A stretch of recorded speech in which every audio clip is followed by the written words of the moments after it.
మహేష్ బాబు గారు రాముడిగా కనిపిస్తున్నారని తెలిసాక ప్రతి ఒక్కరు అయిపుతో పోయేలా ఉన్నారు. రాజమౌళి గారు ఏం ప్లాన్ చేశారో తెలియదు కానీ మహేష్ బాబు అన్న ఫ్యాన్స్ మాత్రం అయిపుతో పోయేలా ఉన్నారు. ఇక్కడ అసలు ఎవరు 1% కూడా ఎక్స్పెక్ట్ చేయలేదు రాజమౌళి గారు మహేష్ బాబుని రాముడిగా చూపిస్తారని, రామాయణంలో గట్టానే మూవీగా తీస్తారని. ఈ గ్లిమ్స్ లో మహేష్ బాబు గారు లుక్స్ మామూలుగా లేవు.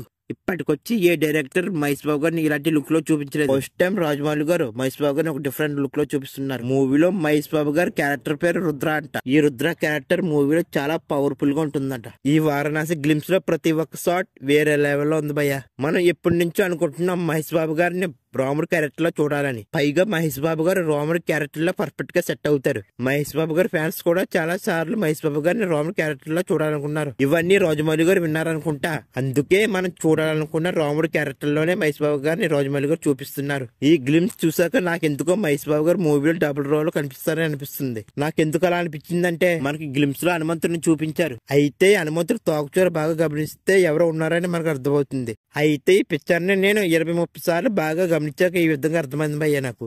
అయితే ఈ ఫోటో చివరిలో బాగా గమనిస్తే ఒక అతను వీల్ చైర్ లో కూర్చున్నట్టు మనకు క్లారిటీగా అర్థమవుతుంది. అతను ఎవరో ఇప్పటికే మీకు అర్థమై ఉంటుంది. అతనే కుంభ క్యారెక్టర్ లో ఉన్న పృథ్వీరాజ్ సుకుమారన్ గారు. ఇంకా ఈ ఫోటోలో ముందు సైడ్ బాగా గమనిస్తే ఒక అతను రథం తోలుతున్నట్టు కనిపిస్తున్నారు మనకి. అయితే అతను ఎవరో కాదు, మన గ్లోబ్ ట్రోటర్ మహేష్ బాబు గారు పోస్ట్ క్యారెక్టర్. ఇంకా ఇదే గ్లిమ్స్ లో మరో ఫోటో గమనిస్తే ఇక్కడ కుంభకరుడితో శ్రీరాముడు పోరాడుతున్నట్టు మనకు చూపించారు. అయితే ఈ శ్రీరాముడు క్యారెక్టర్ లో ఉన్నది ఎవరో కాదు, మన మహేష్ బాబు గారు అయిన రెండో క్యారెక్టర్. అయితే మూవీలో మహేష్ బాబు గారు డబుల్ క్యారెక్టర్ అని 100% చెప్పలేను. ఇది జస్ట్ నా ఒపీనియన్ మాత్రమే. రాజమౌళి గారు ఏం ప్లాన్ చేశారో మనకు తెలియదు కదా. మనం ఒకటి అనుకుంటే మూవీలో ఇంకొకటి చూపిస్తారు రాజమౌళి గారు. ఒకవేళ ఇది మాత్రం నిజమైతే ఇప్పటి వరకు మన టాలీవుడ్ లో ఉన్న అన్ని రికార్డ్స్ ని ఈ వారణాసి మూవీ బ్రేక్ చేయడం ఖాయం.